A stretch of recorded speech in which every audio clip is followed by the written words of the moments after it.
Bonjour, bonjour à tous, merci de vous retrouver pour votre rendez-vous quotidien du 13h avec vous. Eh bien le 13h avec vous continue son périple régional et cette semaine nous avons eu envie de nous installer au cœur du massif des Alpilles. Nous sommes en effet dans la ville de Mossane les Alpilles et c'est le Café de la Fontaine qui nous accueille toute cette semaine et qui accueille tous nos invités d'ailleurs. Absolument, au sommaire on va parler aujourd'hui d'huile d'olive, vous allez voir. On découvrira également le Festival des Alpilles justement. Vous avez un rendez-vous, non je ne sais plus.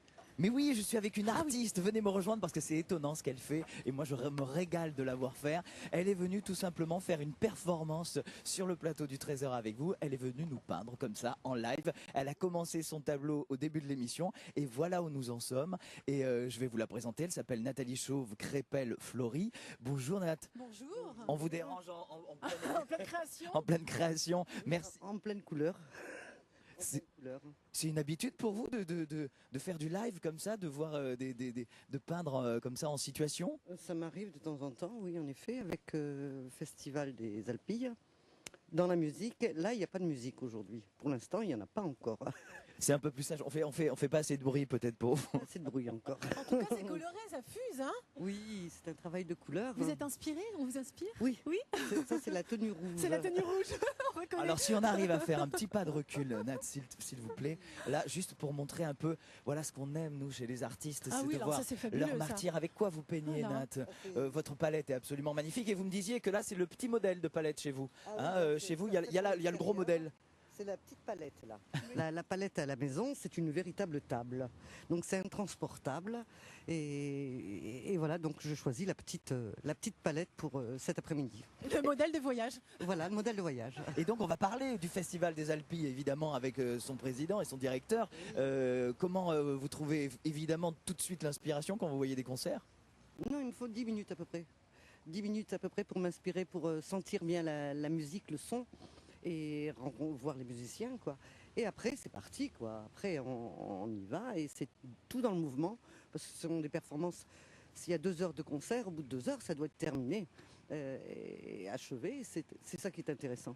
Et vous montrez vos toiles aux artistes que vous croquez, que vous peignez? Après, c'est présenté, oui. Et quel est le retour, du coup, de cette image prise comme ça, là, sur le bout du pinceau? Je pense que pour eux, ça leur fait plaisir. Et moi, ça m'a fait un grand plaisir aussi de peindre sur l'instant. Oui, bien sûr. Merci Nat, en tout cas, d'avoir été avec nous. Justement, ce festival, on va en parler tout de suite avec son... Vincent, avec son directeur. Oui, bien sûr, le directeur du Festival des Alpilles. Bonjour. Bonjour. Parlez-nous du tout début. En fait, c'est un festival qui a 10 ans.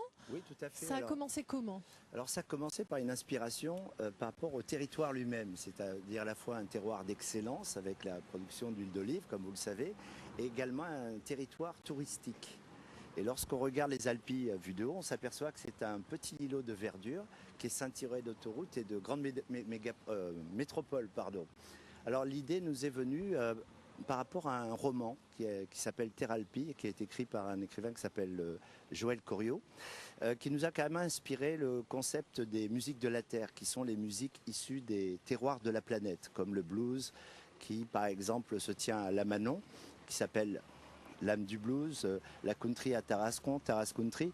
Donc on a eu l'idée de créer en fait, à partir de ce répertoire qu'on a inventé, les musiques de la Terre, un événement intercommunal qui se tient à travers les communes de ce fameux parc naturel régional des Alpilles, donc qui est un lieu magnifique. Et du coup, vous êtes créé un potentiel de près de 64 000 spectateurs. Voilà, tout à fait. Alors ça a été effectivement à raison de 5-6 événements par année, mais c'est vrai que c'est un événement qui, à force des années, à force de la variété, puisqu'on a aussi bien de la musique africaine que de la musique nord-américaine, de la musique gitane depuis l'année dernière. Donc c'est vrai que c'est un événement très riche et très varié. L'objectif, c'est quoi? Démocratiser un peu la culture, installer un petit peu des scènes comme ça. Alors, un peu partout. au départ, il n'y avait pas d'événement réellement dans les Alpilles. Lorsqu'on a démarré, il fallait aller à Arles, à Salon, à Marseille, à Aix. Donc au départ, c'était de créer un événement identitaire, donc d'où l'idée des musiques de la Terre. Justement, alors pourquoi ce besoin d'identité, de terroir? Est-ce que vous n'auriez pas pu inventer un festival plus rock, plus... Je pense que dans les Alpilles, on ne pouvait pas faire un événement autre que celui des musiques de la Terre. Lorsque vous voyez les paysages, lorsque vous voyez le terroir, on ne pouvait pas faire un festival urbain de rock, on ne pouvait pas faire un festival de jazz, il fallait faire un événement identitaire. Alors de ce festival est né aussi un collectif qui s'appelle le Blues Freeway. Ah oui. Racontez-nous cette aventure, cette nouvelle aventure. Alors le 1er juillet 2006, nous avons lancé notre festival L'âme du blues à la Manon et en collant les affiches, on s'est aperçu qu'un autre festival venait de naître le même jour que nous, à Cabane, qui s'appelait la Nuit du Blues. Et donc on s'est appelé pour savoir si l'un et l'autre marchaient. Et c'est parti que l'année d'après, évidemment, il n'était pas question de refaire aux mêmes dates. Et par la suite, on a commencé à faire un dépliant commun. Et puis un troisième festival, celui de Alten et Palais, nous a rejoints. Avignon nous a rejoints, Robion nous a rejoints. On s'est retrouvés donc avec 6 festivals donc cette année et nous avons décidé de créer un collectif dans lequel nous avons fait une conférence de presse à Avignon et on s'est tous retrouvés à faire une sorte d'union de festival de blues. De festival. Alors justement, le festival des Alpilles, redonnez-nous les dates. Alors nous commençons vers la mi-juin, d'accord, début de l'été. On a le temps de se préparer, il n'y a pas de se concentrer. Et pour les événements à retrouver à l'intérieur de ce festival, vous avez un site internet, j'imagine. Oui, tout à fait, festivaldesalpilles.com ou .fr. C'est aussi simple que ça. Ben, on va tous aller retrouver le programme de ce festival qui apparaît dense et voilà, est chargé en plus. Oui, pour l'année prochaine, on aura quelques scoops et on les donnera peut-être. Vous nous passerez les infos et puis on donnera les infos de ce festival à la fin de nos émissions. Ce sera avec plaisir.